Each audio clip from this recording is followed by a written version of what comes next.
안녕하세요. 저는 30대 초반 임산부입니다.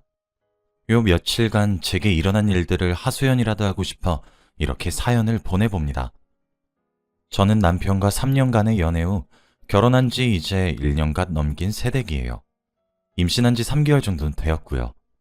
저희 집안 쪽 친척들은 대부분 법조계에 종사하고 계시고 어머니는 전업주부예요. 그러다 보니 아무래도 저희 친정은 부유한 편에 속합니다. 반면 시댁은 평범한 집안이에요. 시어머니랑 시아버지도 다 좋으신 분들이시고 저희 친정과도 친하십니다.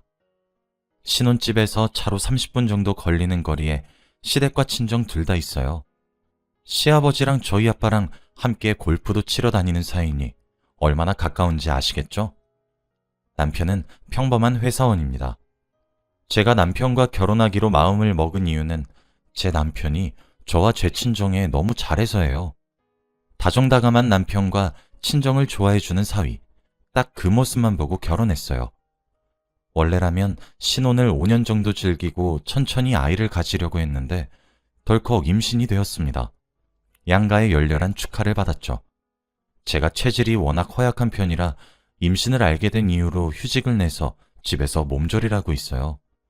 아무래도 임신 초기엔 유산될 확률이 많이 높다고 해서 그랬죠. 남편의 직종은 자세히 알려드릴 순 없지만 정시 출근과 정시 퇴근이 보장된 환경에서 일을 하고 있어요. 주말에도 일을 하러 나가는 경우도 아예 없습니다. 보통 평일에 퇴근하는 시간은 6시 반에서 7시 사이에 도착하는 편이에요. 저녁 약속도 한 달에 한 번 정도 잡았었죠.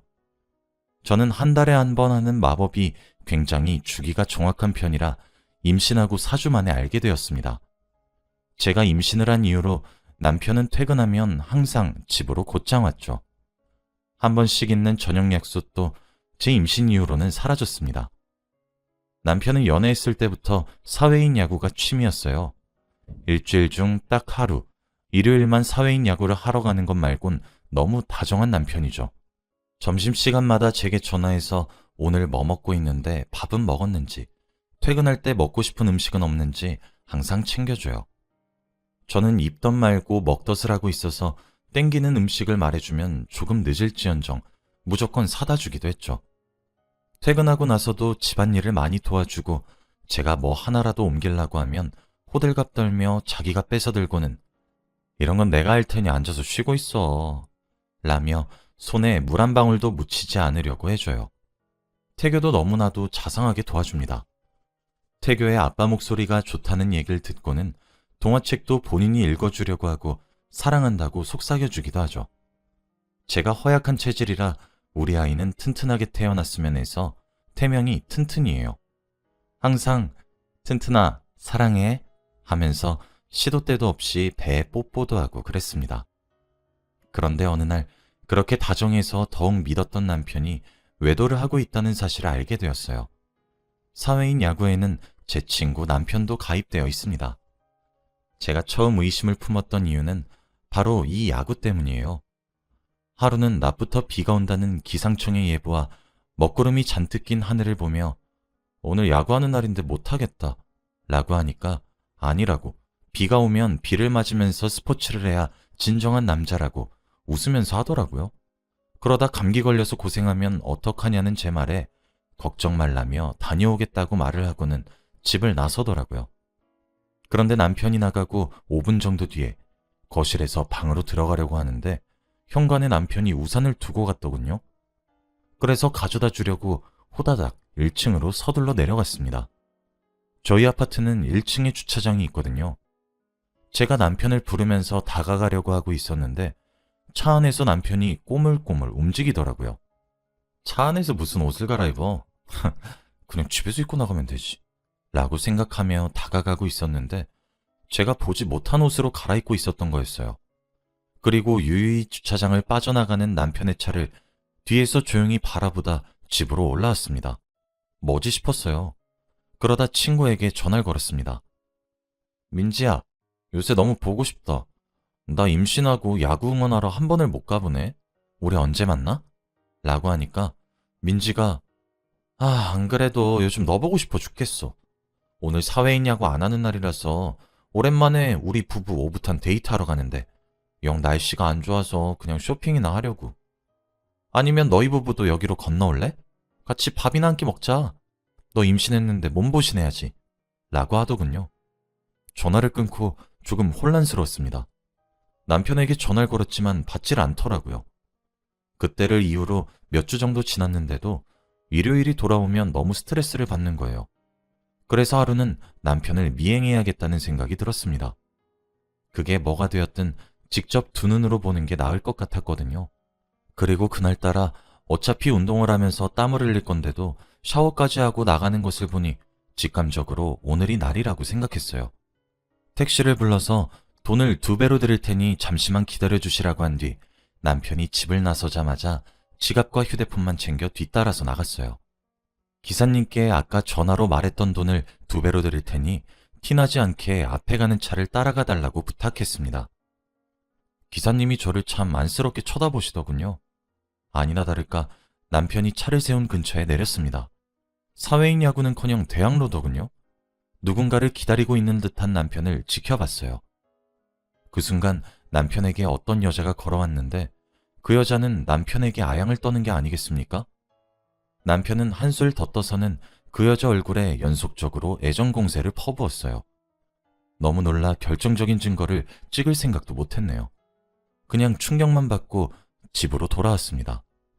입맛도 안 돌고 멍하니 소파에 누워 있었는데 늦은 오후가 돼서야 남편이 집으로 돌아왔어요. 힘없이 널브러진 저를 보며 다정한 목소리로 여보, 오늘 왜 이리 기운이 없죠?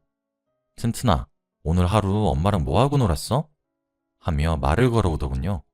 그냥 멍하니 앉아있으니 왜 이리 우울하냐면서 오늘 야구하면서 진짜 웃긴 일이 있었는데 한번 들어보지 않겠냐며 뻔히 다른 여자 만나고 온 걸 알고 있는데도 남편이 입에서 거짓말들이 기다렸다는 듯이 줄줄줄 나왔어요. 그날 저녁 먼저 잠든 남편의 휴대폰을 뒤졌지만 아무것도 없이 깨끗하기만 하더라고요. 그쯤 되니 일요일이 다가오는 게 겁이 났습니다. 또 시간은 흘러 일요일이 다가왔죠. 저는 남동생이 하나 있는데 토요일 저녁 남동생에게 고민을 털어놨어요. 남동생은 저를 너무 잘 따르는 동생이라 펄쩍펄쩍 뛰더라고요. 저는 이번에 미행을 하는데 따라와 달라고 부탁했습니다. 복수를 하든 이혼을 하든 용서를 하든 그게 무엇이 되었든 내가 먼저 할 거니 나서서 화를 내지 말라고 하면서요. 남동생은 한숨을 쉬며 내일 아침에 아파트 앞에서 기다리겠다고 하더라고요. 다음 날 남동생과 함께 남편의 뒤를 또 밟았습니다. 처음 목격했을 때는 사실 거리가 조금 떨어져 있기도 했고 자세히 보기엔 이미 제가 큰 충격을 받아서 몰랐었는데 남편의 외도 상대는 저도 아는 사람이더라고요. 남편의 대학 후배였습니다. 저희 결혼식에 축하도 하러 왔었죠. 현장을 목격한 남동생은 옆에서 정말 쌍욕을 하더라고요. 욕을 하지 못하는 남동생인데 말입니다. 남동생은 저를 대신하여 사진과 동영상들을 찍기 시작했어요. 남동생이 당장 저쪽에 등장해서 어프라고 했지만 용기가 전혀 나지 않았어요. 사실 믿기 힘들기도 했었죠.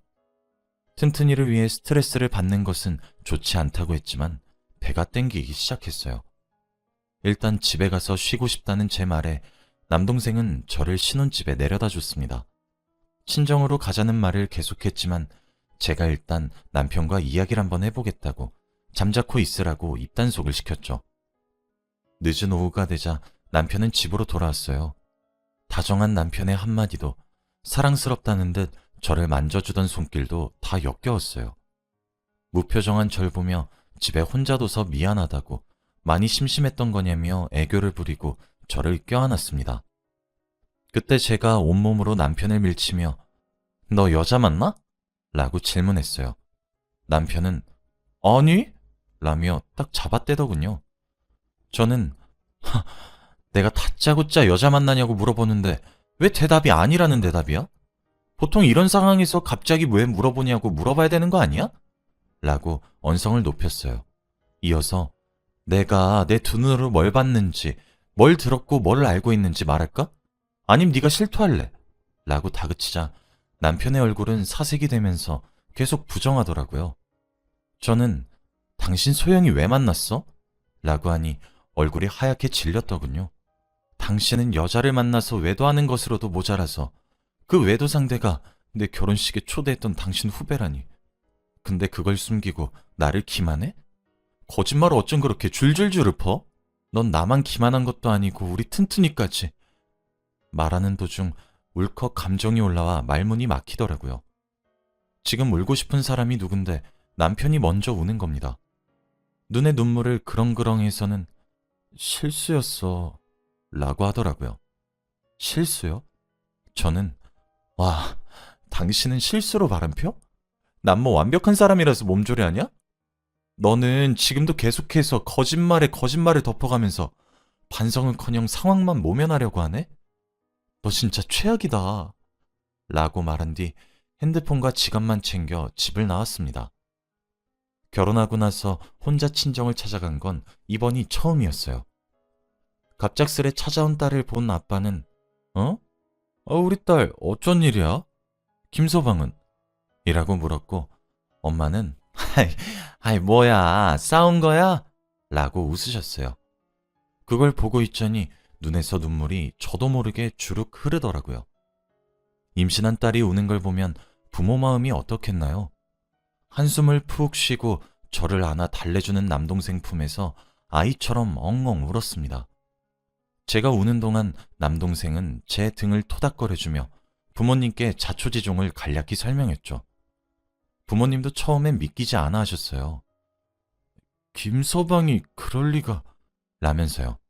아빠는 화가 났고 바로 시아버지께 전화를 드렸습니다. 영문도 모르던 시댁 부모님들은 제가 친정으로 와서 눈물을 쏟고 있다는 말에 저희 집으로 당장 오겠다고 하셨어요. 전화를 끊고 바로 집을 나선 것인지 30분도 안 걸려서 도착하셨습니다. 바로 남편과 함께요. 시댁 식구들이 자리에 앉기도 전에 아빠가 김서방, 내가 오늘 들은 말이 정말 진실인가? 자네 입으로 말해보게 라고 화를 내셨어요. 근데 지가 사람이면 어떻게 거기서 고지고대로 말을 하겠나요? 남동생이 옆에서 시부모님께 저희 누나가요 매형 바람피는 걸 목격했어요. 갑자기 저보고 같이 가달라고 부탁해서 갔더니 참 못 볼 거를 봤거든요. 저만 보고 있기 아까운데 보여드릴까요? 라며 찍었던 동영상을 재생했죠. 남편은 욕을 하며 남동생으로부터 휴대폰을 빼앗으려고 달려들었고 그 와중에 제 등을 발로 찼습니다. 개판 5분 전이 된 건 정말 순식간이었죠. 제가 바닥에 엎어져 비명을 지르자 모든 가족들이 정신을 차렸어요. 그때였습니다. 시아버지가 일어나 거실에 놓여있던 저희 아빠 골프채를 꺼내와 그걸로 두드려 패기 시작했어요. 저희 가족까지 뜯어말린 후 저희 가족에게 연신 죄송하다며 아들을 잘못 가르쳤다고 사과하시고 시댁 식구들을 데리고 나가셨죠. 엄마랑 아빠는 이혼을 할지 말지는 제 결정을 존중해주겠다고 했습니다.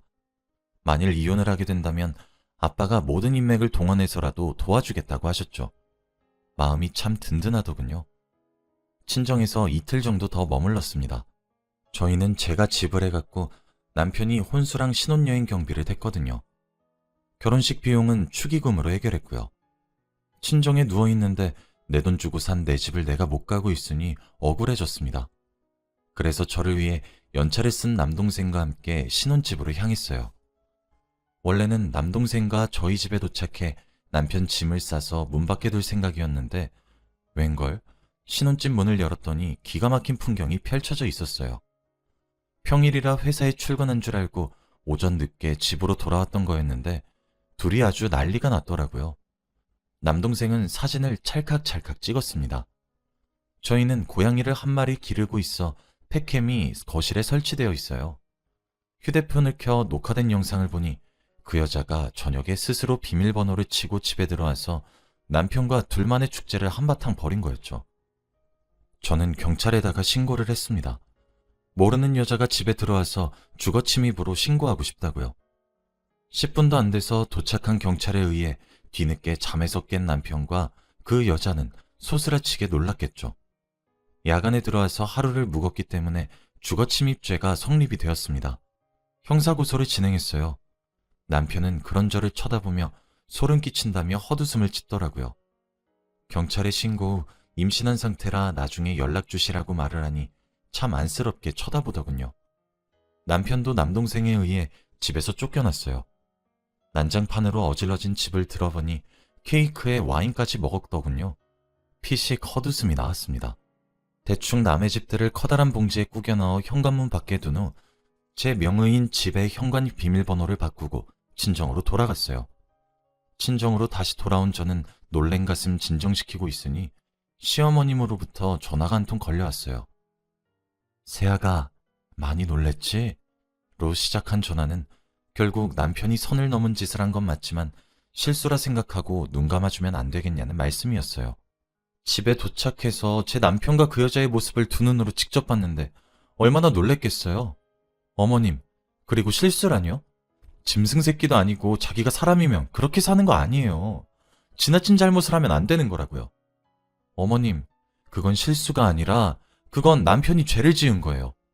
제게 외도 현장을 들켰고 저희 친정에서 그 난리가 났으면 적어도 신혼집에 그 여자를 불렀으면 안 되는 겁니다.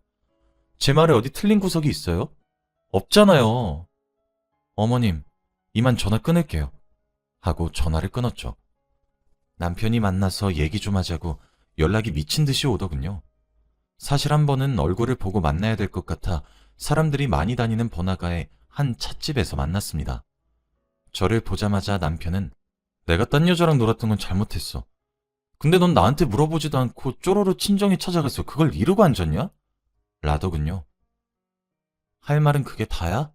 라는 말에 걔 정리할게. 조금만 시간을 줘. 라며 대꾸를 하는데 기가 찼습니다. 바람핀 이유를 물어보는 제 질문에 남편의 대답은 정말 더욱 가관이었죠. 넌 돈 많잖아. 처가댁도 돈 많잖아. 맨날 너네 가족한테 기죽어서 비위 맞추고 사는 거 짜증났어. 근데 걔 만나니까 아니더라.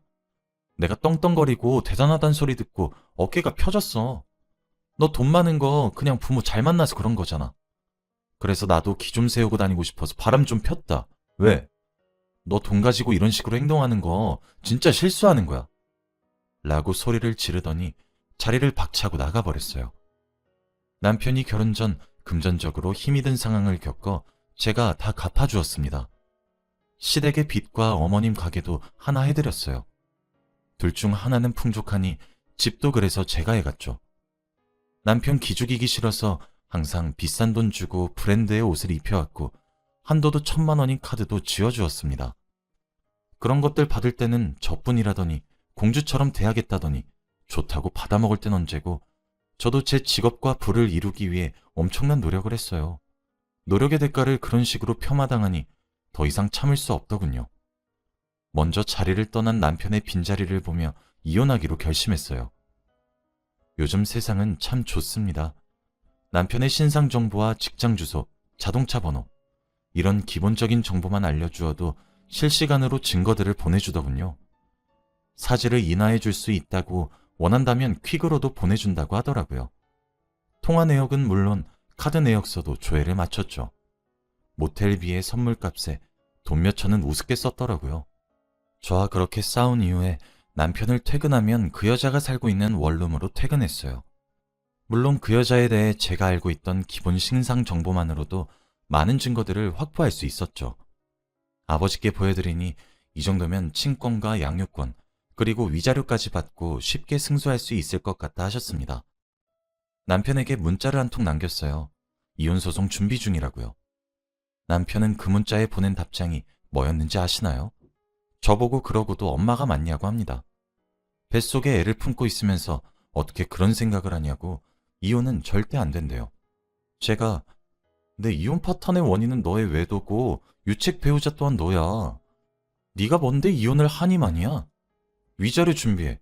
알았니? 라고 문자를 보냈더니 이 상황에서까지 돈 타령이나 하고 앉아있네. 어이가 없다 어이가 없어.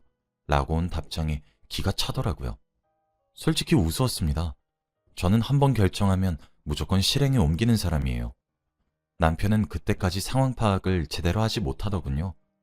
끝까지 반성하는 태도나 죄를 뉘우치기는커녕 오히려 지금 떨어져 있는 순간을 기회로 삼아 상간녀인 여자와 알콩달콩 재미있게 시간을 보내고 있는데 정신을 팔려 사리분별을 못하는 것 같더라고요. 상간녀인 그 여자도 괘씸했어요. 어떻게 할까 고민하던 찰나에 상간녀 쪽에서 먼저 만나자는 연락이 왔습니다. 남동생과 함께 그 자리에 나갔어요. 그 여자에게 유부남인 거 우리 결혼식장에 축하도 해주러 와서 알고 있었잖아요. 왜 제 남편을 만난 거예요? 라는 질문에 저는 오빠 기살려준 것밖에 없어요. 언니가 좀 더 기다려보세요. 저랑 놀 거 다 놀면 다시 가정으로 돌아가겠죠? 제가 뭘 그리 잘못했나요? 죄가 있으면 오빠 길을 살려준 것 뿐이겠죠. 지금은 그런 책에 너무 깊게 빠진 것 같아 보이긴 해요. 그래도 시간 지나면 정신 차리지 않겠어요? 라며 저를 비웃더라고요. 그래도 저는 죄송하다 또는 미안하다란 한마디는 들을 줄 알았습니다. 제가 얼마나 얕잡아 보였던 건지 남편과 상간녀는 제가 이혼을 못할 거라고 생각하고 있더군요. 저는 우아하게 말했어요. 제가 선물 하나 보낼게요. 기대하셔도 좋을 것 같네요. 라고요. 제 말을 코웃음 치고 나가는 여자를 보고 이를 아득아득 갈았습니다. 저는 집에 도착하자마자 인화받은 사진과 외도 현장 증거들을 복사해 그 여자의 본가와 회사, 거기에 남편의 회사까지 보냈어요. 그 자료들의 한글 파일로 타이핑한 편지 한 장도 동봉했죠. 대충 불륜이 일어났고 그럼에도 불구하고 고쳐지지 않는 태도와 행실이 나쁘다. 뭐 이런 내용이었습니다. 다음 날 전화가 걸려왔어요. 남편의 전화를 받은 저는 이런 게 돈 많은 여자의 쇼겠지. 명예훼손으로 신고 걸어. 벌금 낼게. 라는 제 말에 부들부들 떠는 목소리로 가만 안 두겠다고 협박하더군요. 그 후 상간녀의 원룸으로 부모님이 직접 오셨고 회사에 바로 사직서를 낸 후 본가에 끌려갔고 남편 또한 품위를 훼손했다며 월급이 삭감되었어요. 앞으로도 저는 그들이 사회에 재기하지 못하도록 온 힘을 다해 방해할 겁니다. 전 남편의 말대로 부모 잘 만나 돈도 많으니 쇼를 좀 해보고 싶어졌거든요. 시댁에서도 제게 미친 듯이 연락이 오고 있지만 다 피하고 있어요. 내일부터 소송들을 시작합니다. 먼저 남편과 시댁에게는 제가 갚아준 빚, 그리고 제 명의로 되어 있는 어머님 가게를 다시 회수하고 남편에게는 이혼 소송과 더불어 친권과 양육권, 그리고 위자료까지 탈탈 털 거예요. 아주 어려울 수 있겠지만 아이의 면접 교섭권까지 박탈할 수 있도록 노력하려고요. 상간녀에게는 주거 침입으로 형사고소와 함께 위자료 소송으로 민사고소도 같이 걸 예정이죠. 튼튼이는 허약한 저와 달리 강한 아이인지 엄마가 이렇게 스트레스를 받아도 건강하게 자리 잡아주는 걸 보니 제가 힘을 내야 할 것 같아요. 내일부터 커다란 일들이 연속으로 이어지게 되는데 오늘은 참 여러모로 긴장이 되는 날이네요. 제가 무너지지 않고 끝까지 싸워서 제 가정을 파탄낸 둘을 처벌하고 사회에 재기하지 못할 수 있게 많은 응원 부탁드릴게요. 지금까지 제 글을 읽어주셔서 너무 감사하고요. 소송이 다 끝난 이후 결과를 전하러 다시 찾아오겠습니다. 항상 행복하시고 건강하세요. 감사합니다.